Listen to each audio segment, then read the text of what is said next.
La primera sala de la Suprema Corte de Justicia de la Nación otorgó un amparo a un ciudadano de Guadalajara quien había solicitado el amparo de la justicia luego de que el Ayuntamiento de Guadalajara no contestó o ignoró 3 peticiones hechas a través de la red social Twitter.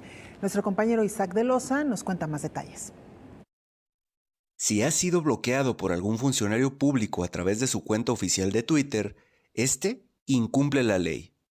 Pero con un resolutivo que hizo la primera sala de la Suprema Corte de Justicia de la Nación, se abre la puerta a que ese funcionario o funcionaria también estén obligados a responder por esa misma vía si una publicación que han hecho despertó tu curiosidad.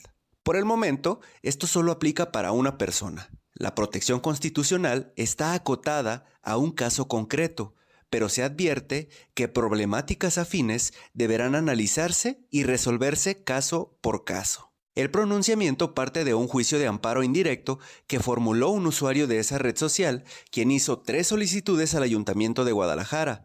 Esta dependencia le respondió que no se trataba de peticiones de carácter formal, pero el ciudadano escaló el tema a un juez de distrito y este le negó el amparo, argumentando que la autoridad no tenía previsto institucionalmente ni en su normatividad emitir respuestas oficiales por esa vía. Pero la primera sala del máximo tribunal del país no coincidió con él.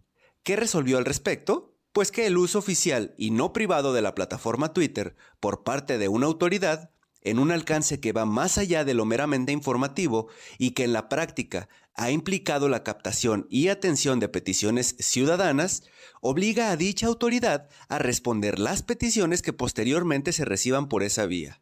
A través del amparo de revisión 245/2023 y por unanimidad de votos, la sala informó que se analizó tanto la doctrina como el contexto histórico bajo el cual ha evolucionado el derecho de petición, y su conclusión es que esas peticiones a través de Twitter sí encuentran protección en el artículo 8º constitucional, o bien el derecho de petición. Las únicas condiciones para recibir respuesta son las siguientes: que esas dudas se hagan a una cuenta titular, es decir, que sea oficial; que la cuenta se use para dar a conocer las actividades que habitualmente esta instancia realiza; que haya indicios de que esa cuenta se use para captar la atención de los usuarios y que ya haya contestado peticiones anteriormente. Y por último, que lo externado por el usuario sea una petición genuina y no solamente un comentario u opinión. UDG-TV Canal 44, Isaac de Loza. Y para hablar precisamente de esta resolución de la primera sala de la Suprema Corte de Justicia de la Nación, saludamos en el estudio a Rodolfo Guerrero. Él es experto en ciberseguridad. Rodolfo, bienvenido, muy buenas noches. Un gusto saludarte y a todo el auditorio. Gracias por acompañarnos. Una resolución inédita que, como ya lo explicaba bien la pieza de nuestro compañero Isaac de Loza, este amparo se concede a un ciudadano y surte efecto solamente para él. Sin embargo, sienta el precedente para que cualquier ciudadano que se sienta ignorado a través de las redes sociales oficiales de una autoridad, pues pueda recurrir también a la Corte y seguramente obtendrá este amparo. Sin embargo, hay salvedades, es decir, no cualquier petición o cualquier comentario tendrá el ayuntamiento, en este caso, pues la obligación de responder al ciudadano. Totalmente. Es importante enfatizar que esto es exclusivo para la persona en la cual se está involucrando este derecho de que a través de la red social se le pueda hacer latente su petición. Artículo 8º de nuestra Constitución, y por eso la Suprema Corte resolvió eso a su favor. Pero para que se generalicen estos efectos el resto de la población, sabemos que hay 2 vías para que esto se genere como una jurisprudencia, y es que existan reiterados otros 4 casos adicionales a este y se asiente la jurisprudencia, o en su caso por una contradicción de tesis. ¿Qué quiere decir eso?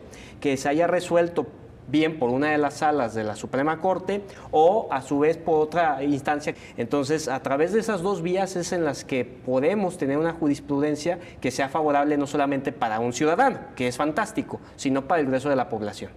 Claro, y sería importante decirle a nuestra audiencia qué cita este artículo 8 de la Constitución, que habla precisamente del derecho que tiene un ciudadano de petición, Totalmente. aunque en el artículo se plantea que tendrá que ser por escrito.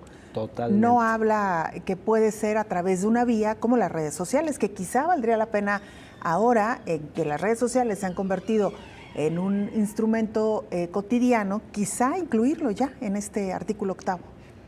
Considero que va muy a la par de lo que sucedió hace unos años, claro, con algunas cosas diferentes en torno al bloqueo que hacía un servidor público a un ciudadano, que fue resuelto por la Corte para que ese servidor público, un entonces fiscal de Veracruz, desbloqueara a ese ciudadano que solamente estaba manifestando en ese caso su libertad de expresión. Es muy similar porque con este caso concreto lo que quiere decir el derecho de petición es, no importando la manifestación, no deja de ser petición y es virtual, pero tiene que cumplir ciertas formalidades dentro de la virtualidad para que sea considerado como ese derecho de petición. Como bien se decía, no es que sea una mera opinión o menos un comentario que sea peyorativo contra el servidor público, porque entonces no sería el derecho de petición tal cual. Si va configurado con las formalidades, es por eso que un servidor público hoy por hoy tiene las redes sociales, para eficientar los procesos de la administración pública.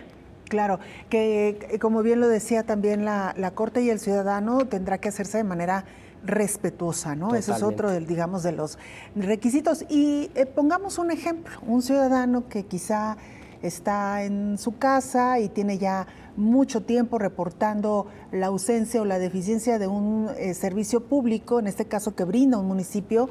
Si él hace una petición ante la autoridad a través de una red social, en teoría y con base en este antecedente, el ayuntamiento, poniendo como ejemplo un ayuntamiento, tendría la obligación de responder al ciudadano a través de esta vía.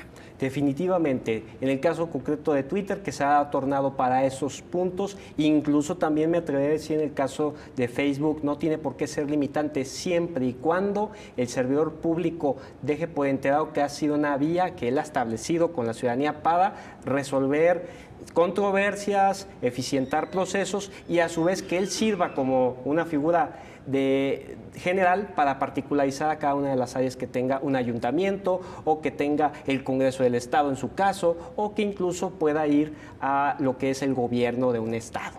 Claro. ¿Sabemos si hay sanción para aquella autoridad que no atienda a un ciudadano una vez que se ha sentado este precedente? Se ha comentado, a grosso modo, que podría existir algo de naturaleza administrativa. Sin embargo, lo más importante en todo esto es también el cuidado que se le va a tener a los datos que involucre la petición del ciudadano hacia el servidor público, porque sabemos que lastimosamente el servidor público en este país y en Jalisco no se ha caracterizado por tener la mejor cultura de protección de datos personales. Y además, qué bueno que ahora que lo menciona, porque finalmente, los dueños de las redes sociales pues son extranjeros. La pregunta es, ¿qué van a hacer con toda esta información que podría filtrarse a través de las redes sociales? Es bien importante hoy por estos nuevos canales que han sido tomados en cuenta por la administración pública e incluso por los propios OCAS para que la ciudadanía haga sus peticiones digitales, pero también en eso se involucren datos sensibles. Lo más importante va a ser, y es un trabajo que corresponde llevarlo a instancia federal, es la rendición de cuentas que hagan las grandes aplicaciones a nuestro país, al derecho que todos tenemos como ciudadanos de protección de datos personales. Recordemos un caso muy importante que poco se ha hablado, se ha recordado, cómo ganó el INAI el tema de la protección de datos personales contra la aplicación TikTok. Ese es un precedente también muy importante que nos dice, sí, la ruta es que cualquier aplicación, por más grande que ésta sea, si está actuando en territorio nacional, tendrá que cumplir las máximas de protección de datos personales. Claro, veremos también cómo cambia esto la dinámica al interior de los ayuntamientos, porque hasta ahora el modelo tradicional de petición pues se hacía generalmente a través de una línea telefónica, a través de un escrito que podía ser presentado en alguna ventanilla de alguna dependencia municipal. Hoy, una vez que la Corte ha reconocido que puede ser a través de redes sociales, veremos cómo cambian las dinámicas al interior de los municipios, porque el dato más reciente que tenemos del propio ayuntamiento es que en promedio reciben unas 3,000 peticiones cada semana a través de sus diferentes redes sociales. ¿Cómo se atenderán? o qué mecanismos se tendrán que utilizar para dar respuesta a todos estos ciudadanos que cumplan con los requisitos ya establecidos, pues es algo interesante que veremos en un futuro. Definitivamente es la hora de hacer una estructuración adecuada en la plataforma que tenga un ayuntamiento, las categorías específicas por temas, eso que le llamamos organizar los datos, que en este caso sean correctamente tratados de un ciudadano y que haya unas personas seleccionadas para que puedan dar atención a cada uno de los rubros que vengan en la página web. Temas de educación, de justicia, perspectiva de género, derechos humanos, etcétera. Claro. ¿Qué ventajas ve usted en el hecho de que se pueda utilizar las redes sociales como una vía de petición a favor del ciudadano? La ventaja es enorme siempre y cuando tengamos en cuenta que el ciudadano sea consciente de cómo establece su petición, su escrito.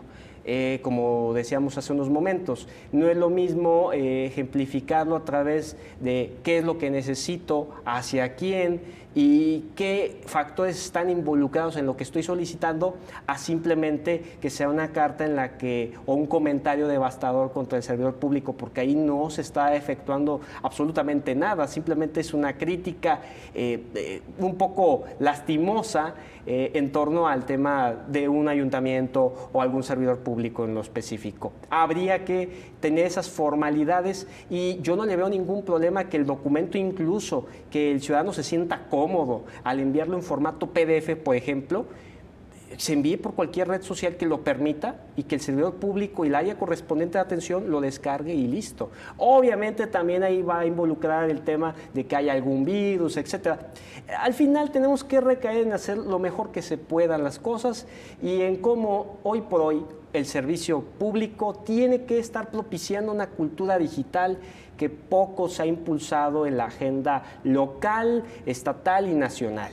Claro, porque pareciera que los ciudadanos o el ciudadano ha caminado mucho más rápido que la autoridad en este sentido, y lo cierto es que nuestra realidad nos habla que la manera en que interactuamos, sobre todo las nuevas generaciones, definitivamente es en el ciberespacio. Totalmente, y el día de mañana no nos sorprenda que todo esto sea a través de hologramas y avatares digitales, a través de esto que tal vez conoce el auditorio, que es el tema del metaverso. Así es, muchas gracias por habernos acompañado. Un placer. Muy buenas noches, Rodolfo Guerrero, experto en ciberseguridad. Nosotros hacemos una pausa breve y regresamos con más noticias.